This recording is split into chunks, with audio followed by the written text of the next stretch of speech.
नमस्कार दोस्तों। आज के इस खास विश्लेषण में आप सभी का स्वागत है। देखिए, पैसों को मैनेज करने का जो तनाव होता है ना, वो सच में बहुत भारी होता है।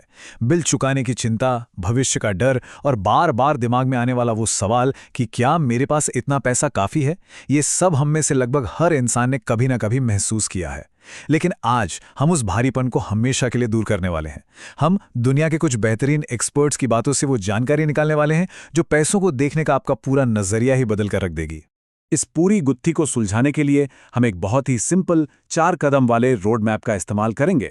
हम शुरुआत करेंगे पैसों के मनोविज्ञान और हमारी भावनाओं से, और फिर धीरे धीरे आगे बढ़ते हुए वेल्थ बनाने के उन ठोस और आजमाए हुए व्यवहारिक तरीकों तक पहुंचेंगे जो सच में काम करते हैं। तो चलिए बिना किसी देरी के शुरू करते हैं। तो चलिए सीधे पॉइंट पर आते हैं। हमारा पहला कदम है पैसों के माइंडसेट को बदलना। सच कहूं तो पैसा सिर्फ गणित या नंबर्स का खेल नहीं है। ये एक बहुत ही गहरा भावनात्मक विषय है। हमारी जो भी मान्यताएं होती हैं, वो सीधे तौर पर हमारे वित्तीय व्यवहारों को कंट्रोल करती हैं। क्या आपके साथ कभी ऐसा हुआ है कि किसी वीकेंड पर आपने दोस्तों के साथ बहुत ज़्यादा खर्च कर दिया हो और उसके बाद अपना बैंक बैलेंस या क्रेडिट कार्ड स्टेटमेंट देखने की हिम्मत ही नहीं हो रही हो? एक्सपर्ट निशा शाह इसे ऑस्ट्रिच इफेक्ट कहती हैं। ये बिल्कुल वैसा ही है जैसे एक शुतुरमुर्ग खतरे को देखकर अपना सिर रेत में छुपा लेता है। हम उस घबराहट और असुविधा से बचने के लिए जानकारी से छुपते हैं, लेकिन असलियत ये है कि आंखें चुराने से समस्या खत्म नहीं होती, बल्कि ये हमारे ही खिलाफ एक दुष्चक्र बन जाती है। और पता है, ये डर कहाँ से आता है?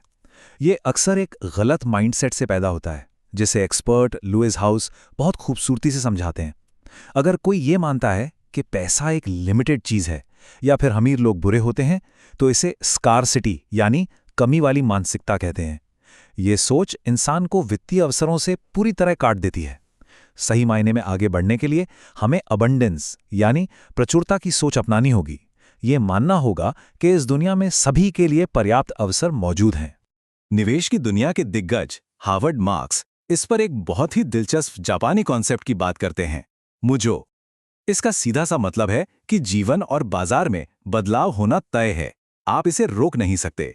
इसलिए अपनी वित्तीय जिंदगी में हर एक पाई को पूरी तरह से कंट्रोल करने की कोशिश करने के बजाय हमें इन बदलावों की उम्मीद करनी चाहिए और उनके हिसाब से खुद को ढालना चाहिए।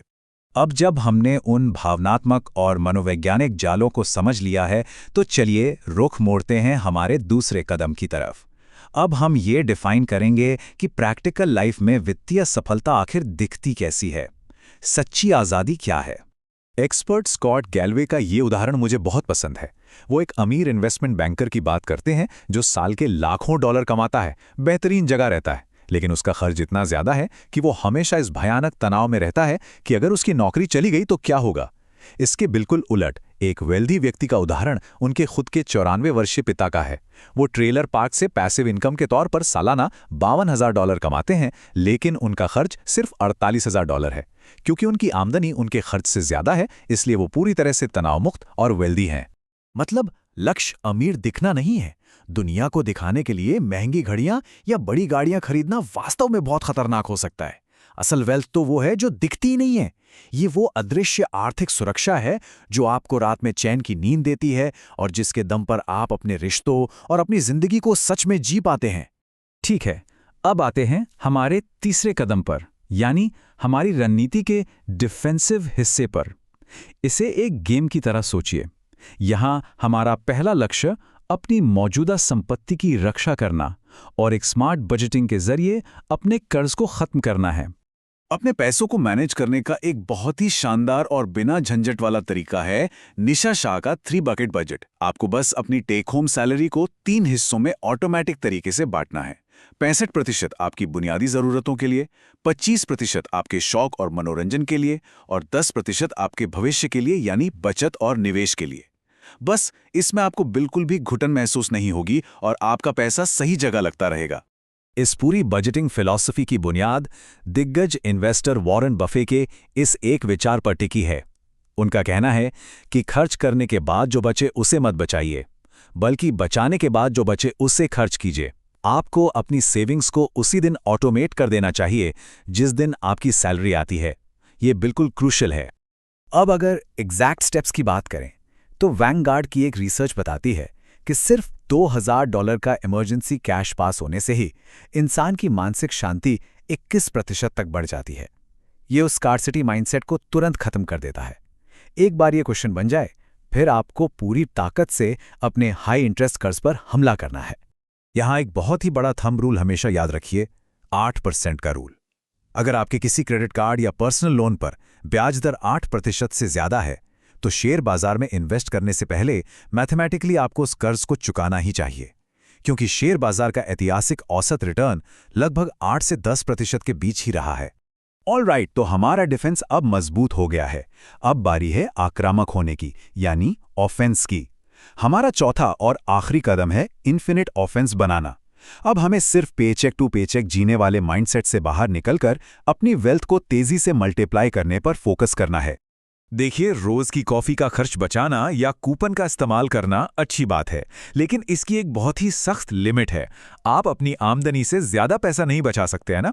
अगर अपनी वित्तीय दिशा को सच में बदलना है, तो आपका फोकस अपनी वैल्यू और अपनी कमाई बढ़ाने पर होना चाहिए, क्योंकि कमाई की कोई ऊपरी सीमा नहीं होती, ये पूरी तरह से लिमिटलेस है। जसप्रीत सिंह के इस एग्जैक्ट फॉर्मूले को देखिए। जब आपकी आय बढ़ती है लेकिन आप अपने खर्च को नहीं बढ़ाते, तो उन दोनों के बीच का अंतर चौड़ा हो जाता है। और यकीन मानिए, यही बढ़ा हुआ अंतर आपके भविष्य के इन्वेस्टमेंट्स के लिए रॉकेट फ्यूल का काम करता है। मार्जिन जितना बड़ा होगा, आपकी वेल्थ उतनी ही तेजी से बढ़ेगी। कोडी सैंचेज यहाँ एक जबरदस्त स्ट्रैटेजी शेयर करती हैं, जिसे वो एक्सपर्टीज टू इक्विटी कहते हैं। इसका मतलब है कि आपको हमेशा भारी जोखिम लेकर नया बिजनेस शुरू करने की जरूरत नहीं है। आप किसी चलते हुए बिजनेस को खोज सकते हैं जिसे आपकी खास स्किल्स की जरूरत हो। उनकी प्रॉब्लम सॉल्व करें और बदले में उनके मुनाफे या ओनरशिप का एक हिस्सा मांग ले।